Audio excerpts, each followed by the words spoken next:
What's good, y'all? Welcome to another amazing show of the Bull STP Sports Podcast. It's been a very long time. We about 6 weeks out, but we are back. I got my two brothers slash partners with me. What's good, y'all? What's good? What's good? We back. Listen, what's the deal, man? We apologize to y'all. Life been lifing. It's been a while. Like you said, a month and a half, 6, 7 weeks out. But we back, and it's starting to gear back up. You had a great NBA draft. We had a great NFL draft. We had training camp opening up this week. So we got fantasy plans and drafts coming up. Everybody's setting their keeper deadlines and everything. So we about to get into a couple things, man. I know the street's been patiently waiting for us, so we about to set it off a little bit. Yes, sir. No more. Let's get to it. We back like LeBron on the East Coast. Whoa, that's crazy. that's main event right there. You went back. Damn, I can't. Well, damn, I'm trying to think of the group. Damn, don't tell me. Damn, starting five. That's that starting five, man. I know right there. You know, hitting with the punchlines and stuff. I can't remember, but live, man. Like you said, we just go jump right on in there, man. So we gonna start off with the first topic, man. We got LeBron going to his fourth team. Went to the Sixers, man. What y'all think about that? What's y'all thoughts on it first? Just y'all initial thought. Initially, I thought, wow.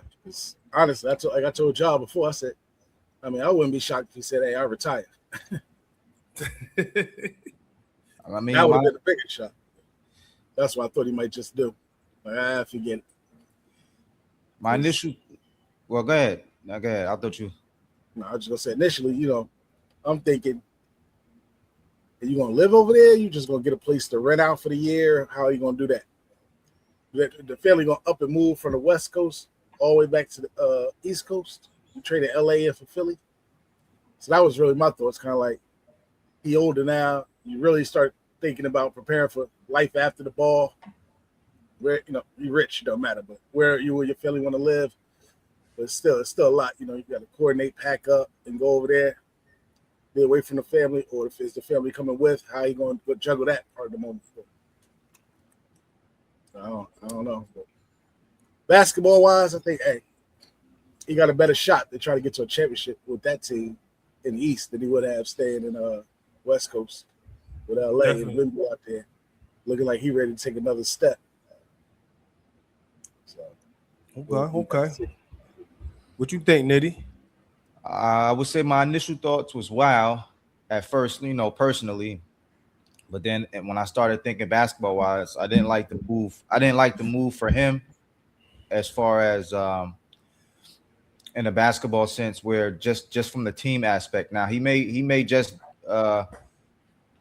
it's definitely plausible to come up with an argument to say he could win another championship with this team. But from Philadelphia's standpoint, I mean, do you suffer 1 to 2 years? To me, I don't think. I think this kind of slows down the progression of a VJ Edgecombe, or possibly Tyrese Maxey now having to be or revert back to where he was once. When James was ball dominant. Now, when I say James Harden, but LeBron James is not. He is a willing passer. But what I'm saying is a lot of people over the years, depending on who was the second or third option or fourth option, had to kind of like temper down their game. Once LB gets onto the roster, so it might be a little fundamental changes to the offense a little bit. We'll see how many games Embiid plays. I don't know. Could he play over 65? He hasn't shown that consistently the past 4 or 5 years. So, I mean, he may be out of the lineup to where they really don't need to miss him. But to me, Embiid is kind of a ball stopper, and the offense was ran through him. Now they could add a new wrinkle, fine, but now they got to add a few more new wrinkles because you add in Jaylen Brown to the mix as well. So it's going to be interesting to see what the coach comes up with. basketball wise, I thought Cleveland would have been the best option, only because they got 2 7-footers that are rim protectors or rim runners, and then you have another dynamic scoring guard. But with this Philly team, I'm just trying to figure out how is Edgecombe going to progress, how is Maxey going to still keep his trajectory, and how is Jaylen Brown going to get his with Embiid. So I mean, we'll see. So for me, I first when you was talking, Nitty, Maine was saying, first of all, start here. Yes, I think we all were surprised. So I agree with all y'all on that. Very surprised. That was I didn't think that was gonna happen. But one thing I was agreeing with you at first, Nitty, and I was thinking while you was talking about is this gonna stunt Edgecombe's VJ's growth and everything. I was thinking about that. But I didn't agree with the Maxey part. I don't think LeBron has a problem being the third or even fourth. I think it's going to be the third person to go to. Overall, I think Jalen's definitely number one at this point. You can't put Embiid there. He don't play enough. Maxey's a 26-point game scorer. He's already solidified who he is. So I don't think he needs to take a step back. But then the Edgecombe thing, I was thinking about, I was agreeing, but then I thought, when LeBron went to LA, what was Austin Reeves? And look at Austin Reeves now. So I think will it slow it down as far as it ain't gonna happen this year or next year of him being maybe a 20 to 25 point scorer? Of course, it's 4 scores on that team now, minimum. But will it stop him completely from as far as his growth as an NBA player totality? I don't think so. I think his athleticism is too great, and it seems like he's a hard worker from what I can see from afar. And if Austin Reeves could become what he became, I don't see why Edgecombe can't, because LeBron, he was there with LeBron, AD, who somebody else there? Who was there with them when they won that bowl? Brian, AD. What was it? Who? Was Reeves there when they won the championship? Who you say? I said, was Reeves there when they won the championship? Yeah, I think so, right? He didn't get a ring with them? Or am I tripping? I think he was a bum. Not a bum, but he's coming off he wasn't he didn't matter, I don't think. Because Caruso was that. Caruso was Reeves. If you look at it from that, for me, if you look at it from that aspect, and I'm not disagreeing or agreeing with you. You bringing up a great point, but if you look at it from that aspect, and if it was just LeBron and Maxey, then I would be like, all right, cool. Maybe Edgecombe, can keep on a path and progress on schedule, or maybe slightly behind schedule. But then when you add in another polarizing figure again, I don't know how they go on the offense. When you add in another polarizing figure with Jaylen Brown, and then we didn't even get to Embiid. Now that's why I said the key may be, look, Embiid got to stay healthy. So kind of like right. when you're not even around, when you're an important part or a perceived important part, and you're not even around, you kind of like as a team, you kind of find out ways to play when this person is not around. You kind of play a little bit better. Now, when he comes back, the consistency might be a little stagnant or whatever the case may be. So now you add in 2 more polarizing figures into the situation. I think if you -1, then I could say, for me, I could be like, I could feel a little bit better about everybody staying on their trajectory. But to have all 4 of them with Edgecombe, to me, like it's a lot. No, it's a lot though. Somebody got to be a fifth. I'll put the ball on it for you. Oh, go ahead. As far as the progression of VJ Edgecombe, who cares? Yeah, that too. They don't. They care about a ring. Who cares? As far as we know, if I'm the coach or I'm running the team, VJ Edgecombe, you a younger J.R. Smith for us. That's your role. That's what we need you to do. I ain't looking for you to go to a 25-point per game guy. That ain't gonna happen. It might not ever happen. With Bron or without Bron. We don't know. But as far as Maxey, listen, you know what we ran into trouble with in the playoffs when the game did slow down and you had to play half-court ball, we got swept. That's what LeBron helps with. I can orchestrate, make sure we get in the right play at the right time, exploit the mismatches. The same things we criticize the Spurs coach for not doing. Mm-hmm. I can manipulate the offense and defense. Listen, if they attack Steph Curry in his prime, what the heck were they going to do with Jalen Brunson when they get in a series with him? we're going to attack him. Maybe not Bron, but probably might be Bron. But you know what? If it is Bron, you know what? If I'm talking as him, okay, we're going to make sure Jaylen Brown get the switch, and he got it this time. That's what he provided. Embiid, you just do what you do when you play. You can pace yourself as Bron can pace himself, because both of them is not necessarily needed to have both on the court at the same time throughout the 82-game schedule. You make sure you get Embiid as healthy as you can get him, and he can pace himself, and y'all can win games because you still got 4 good players on the court with that starting 5. Excuse me. And the same thing with Bron. You about 42 years old. He ain't 25-year-old Bron, 30-year-old Bron. You ain't doing none of that stuff no more. Right. And that's what I'm thinking. Getting on the break. Bron, did you freeze? We'll take over. Did freeze? I'm good. Are we all frozen? I don't know. It might be. It's on my end. Am I tripping? Is he? You good? You good now? You good now? Well, basically, Brown, Bron, they get in the half court. Edge come Maxey. Y'all get it off the rim when we run. That's when you score your points at your buckets. So, and that's what I was thinking. Like, we already know Embiid's on the minute restriction. He's not going to play. He's never going to play crazy minutes for the rest of his career. Bron now he can do what they've been trying to do, but it just couldn't because the Lakers didn't have the talent to do. He shouldn't be playing no more than 30 minutes a game at best. So that's when VJ could go get his 38, 40 minutes now and get his extra time. Maxey's on. I feel like, but I think Maxey and Jaylen Brown will put up their numbers. They're gonna put their numbers up. I see LeBron going into like I'm a 9 to 11 assist type of guy at this point with that team. Maybe 17 to 18 points a game type thing. Like LeBron, if LeBron don't have to score, that was LeBron. If he don't have to score, he doesn't have. Yeah, he's not going to have the pressure of delivering as much as he. You know what I'm saying? Now at this point in the game and with the chess pieces on the board, so I mean this definitely could extend. His freshness going into the latter days of the season and into the postseason. So, I mean, sure. I just look at this point. I mean, we are projecting, so we don't necessarily know what it looks like on the field. I mean, on the court, but I mean, it's going to be interesting to see how they roll everything out and how they all play off each other. So I'm looking forward to that. This is my last point on it too. About the VJ thing. Bron is max 2 years and he's done. I think he might just finish out this year and be done, but he signed a 2-year contract. And I think Embiid pretty much his career is over in 2 years. So now just leaving it in the hands of these young boys, plus Jaylen as to be a super duper vet by then. He'll be like 31 or 2 in that 2 years, maybe if that. So I think it's a good thing for him.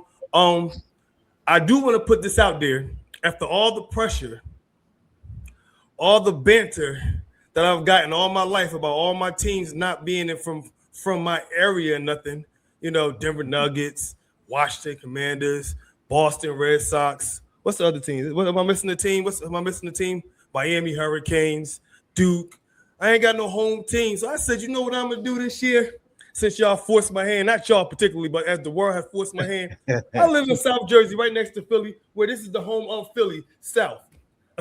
I'm going to be a Sixers fan this year. Let's go, Brian. Let's go Sixers. All the way. I'm going to the Sixers fan Nuggets come year. roaring. I don't want to see you waving that flag. I might be back if you come roaring now, but let me say I was going to put it out there. I'm a Sixers fan right there. I'm on my stand stuff. I'm riding with LeBron for this one, man. I want to end it real You want to good. put a bow on things you argue with. I remember what was it, 2002 or 2003. We had the basketball court, Grove to be exact. For those who know what Grove is, basketball court out in Roselle, where we from. And they arguing me down who better, Melo Bron. I struck to my guns and said, listen, LeBron's athletic ability is way up here. Melo's is here. Bron's decline is going to be slower than Melo's because his athletic ability was so out of this world. And the fact that he could pass translate to later progression in his game as he gets older. And the fact that right now, at that point, they both were scoring about the same amount of points, 20, 21, their rookie season, somewhere around there, tells me, yeah, it don't look as smooth, it don't look as good, but I don't care about polish. I care about did the ball go through the hoop. You get the same points, whether you do a fancy move and the ball go through the hoop, or if you bully somebody and the ball go through the hoop. I care about results. I ain't really worried about the style points. Same 2 points. That's one of your clear wins in the debates that we ever had. Some of them will be still debatable. That's a clear one. Like there's no debate. I have no fight back. I take that. You won. I lost. He won. Like it ain't nothing I can do with that. Like that's his one. I believed in Melo, and I think I doubled down on it because then he went to Denver. So I was even more into Melo. Like, oh shit. Like what? Melo was that dude. Yeah, I still think Melo, if he wanted to, could play some type of role in the NBA. Wasn't for politics and all the other stuff like that. For sure, definitely. But when you can pass with that type of ability, man, you can start playing back to the basket. Heck, he can go to like 48. Be out there averaging like 6 points, 7 assists or something. Listen, getting like 6 rebounds. The ball just what he does, what Melo does, well, his bread and butter is a lost art anyway. The mid-range jumper and 2 to 3 dribbles or less, triple threat. Like I trust him on the line nowadays, especially with the way that their defense plays now. It would be. Remember how Pippen and Bonzi Wells was to the Portland Trail? He could have played that role, just coming in off the bench, at least for sure. You know, double digits. I mean, Spurs definitely needed him. I take him today over. What's that boy name that I can't say on the Spurs? I can't think of his name. Y'all know what I'm talking about. Get Keldon out of here. Melo could have did so much better, and they'll be champions right now. But that's another story. So, lastly, with this topic, I got a question for y'all. As you said, it's projected. This whole show today gonna be all projections. What's the Sixers finish for this year? What is it like? Is it second round playoffs, third Eastern Conference Finals, losing the finals, champions? This is all projections. It's gonna be tough. It's hard because when you talk about that team, you got to think about Embiid's health. Then you got to think about Bron's health. So anybody else you think get injured with, and they got to fill out the bench too. We still don't know what they work with outside of maybe I think KCP. But I think it's a good addition, but so still a little bit more to go into it. I have an answer right before the season starts. So you telling me you can't give a projection right now? It could be wrong. Everyone's wrong. All healthy projection. All healthy, yeah. Championship series, finals, winning or losing. Now I got to think about who I think they would play. It's only 2 teams they would play, I think. Spurs, OKC. Spurs, OKC. OKC lost a lot of bench guys over the offseason, though. They lost a lot of that depth this offseason. I go on the limb. I say winning. When? Because another thing we didn't break up that Bron bring is leadership. Something we clearly seen with the Spurs in this last go around a couple months ago. Leadership. How to win. Yeah, for sure. That's huge. That's huge. Jalen bring that too. Jalen Brown bring that too. Mm-hmm. That man got MVP of their championship.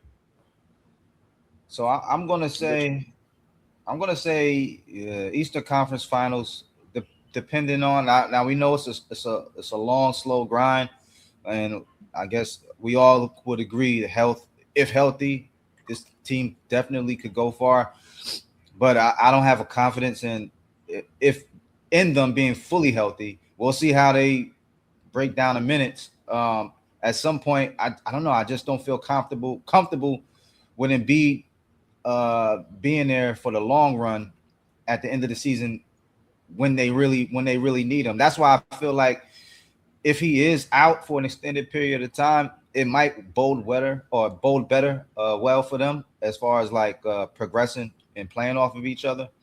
But then if Embiid is not there and then you suffer one more injury, that's going to be tough because now I look at you as the team that was playing in the playoffs the last couple of years. You just had wing players with no real go-to factor in the half court. Well, what? The last Jalen Brown got to go to in the half court? Who? Jalen Brown? No. I'm saying for the past outside of Embiid. I'm saying for the past 2 years. We're saying when Jalen Brown wasn't there. Like you might revert back to that same team. So now it's like, okay, what do you have? You're talented, but if it ain't outside of a fast break or a broken play, like what can you do? Now, Jalen Brown could definitely change that. But they have to figure out That's what I'm saying. It's easier. It would be easier to figure out how to play without Embiid than to play with him. I feel like there's going to be some type of log jam, and if there is a log jam, it's going to be a learning curve where they both all have to now check each other's ego at the door and figure out, okay, who's number one, who's number two. Okay, when you out the game, where we going to go now? So it's going to be a learning curve for everybody. So, but if all healthy, I expect no less than the Eastern Conference Finals. But look, and not making it to the championship. We'll see because the deeper you go, you got to be healthy. So I just don't. Why see though? Like if you was on ESPN and they asked you what you think they're gonna do, you can't say we'll see. You gotta say what it's gonna be. I would say no less than the Eastern Conference final appearance. No less. So you're saying they're gonna lose in the Eastern Conference Finals? Because you're not answering the question. I would say. If healthy, this team could go as far as they want, which is championship. Oh, but God, I don't see. But I'm saying for me, if anything less than the Eastern Conference Final would be like an abject failure to me. I think they would have to. I think me personally, I think they could get there as constituted, but minus one or two, which is it can either be Embiid or Bron. And I'm not wishing injury on either one of them. I just don't see either one of them being there for the long haul. Which, if I had to put my money on it, it would probably be Embiid. Like I said, I think they would play much better without him. But we'll see. I can't.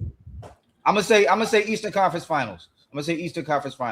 I got to see what Miami does. I got to see what Boston does. I got to see what how Cleveland is constituted. Done. Boston done. They ain't got it. It ain't nobody out there left for them to get to make them do it. But I like that Miami thing. I think Miami can. It may be. We may get up off of MPJ. I'm not sure. We got to still work out a contract extension with him. I don't like. I don't personally. You said something I agree with, Nitty, and I think May might have said it too. I think they're actually better without Embiid, so I'm not worried if he's hurt or not. LeBron has showed us he could be healthy typically, and anything can happen. But LeBron has played how many years, and have you ever missed the playoffs? Like, has he ever missed a playoff game? I don't think he has. So I'm not. Yeah, you say you think so? He did. I'm just assuming. I don't know offhand. I don't believe he did, but if he did, like, still, how many playoff games has he played? So he's shown that he can make it through, even at his old age. Even when them young boys, Doncic and Austin Reeves, couldn't be there this year. You got no reason to doubt it. But Max showed it. Shit, we talking, but we still talking about what, year 22, 23? I mean, it could. Yeah. It could happen. It could happen. It could happen. 24, actually. 24. But I'm gonna go with what he showed me. He showed me he took a whole team when the boys got hurt the past 2 years while he's old. I mean, he's been old for a while, but then, like I said, I'm okay with Embiid missing it. Like, if he plays, I think Embiid slows that team down. I didn't like him with them last year. I felt like Maine said a couple minutes ago. I think he's the reason they got to play. No, right? Crazy. He never did, right? No, I don't think he ever. I'm gonna ride with the chances that he's not gonna miss one again. Like, you showed me he couldn't get any more notches under his belt. God, right? Like, that's ridiculous. Like, and it ain't like he just losing the first round. He has been doing that recently, but this man been going with 9 straight finals. So I'm a believer in that. But if Embiid is hurt and he don't play, I feel okay. I'm okay with that. I think the game is more smoother without him. You know, but for me personally, and Embiid's the one I'm concerned about. Like, is he's going to be able to take a role of understanding you ain't here to score 28. No, like, only person I'm okay with scoring 28 right now is Jaylen Brown. Right now on that team. Let me throw something else on that. I think Embiid got probably the most to gain. How many easy buckets he gonna get with the passing machine at power forward and LeBron playing outside and you down low, swinging around, diving, kick outs to threes that you love to shoot. Not that I'm a fan of him shooting threes, but he loved to shoot them. I think Embiid got the most to gain by playing with a passer like that. He's definitely gonna shoot more threes this year, though. Like, he's gonna be like Bosch, not like them as far as playing like exactly like them, but you know how Bosch and Love went to shooting more threes once they got with Brian. I think Embiid's too dominant down low to just do that, though. So he's gonna still play down low. but he's definitely going to shoot more threes for sure. I think. I assume. I'm going to put him on over the first ticket. But firing yeah, 10 of these joints first game. So my prediction, I forgot my prediction. I said OKC and Spurs, but OKC lost 4 players. Oh, I don't know if y'all know that in the offseason, so I don't even know if they a lot. But my prediction is that I think the Sixers go win the championship, and I think LeBron goes right off in the sunset. He ain't gonna come back for that second year. I think they go win it. I think they're gonna have some, trials and tribulations, like we all know. So a lot of players on the team knew that's used to dominating the ball. But I think overall, once they get it going, like kind of like Miami did, their first year, it took them a while. They was like 9-8 or something like that to start 9-6. And then after a while, they put it together. You just got to figure it out. Like I feel like, and LeBron at this age, he's so willing to just get the ball up. Like LeBron might average 13 assists this year. I'm like dead serious. Like he really might. Like, but if he don't, it's because of minutes. Because he ain't got to score. Like, he ain't got to score. So I feel like I'm going to go with championship. You ain't got to play him 30, 40 minutes a game. I mean, you can extend him. Right. Well, yeah. But we want to keep him about 30. So, right. So, I mean, I'm going to go Sixers winning it. Like, personally, I'm going to go Sixers winning it. And if they don't, they don't. But that's my thoughts on it. But, yeah, man, we go hit that next topic off. Let me put this timestamp on so I can know when to cut it. The next topic is we got this is a short one,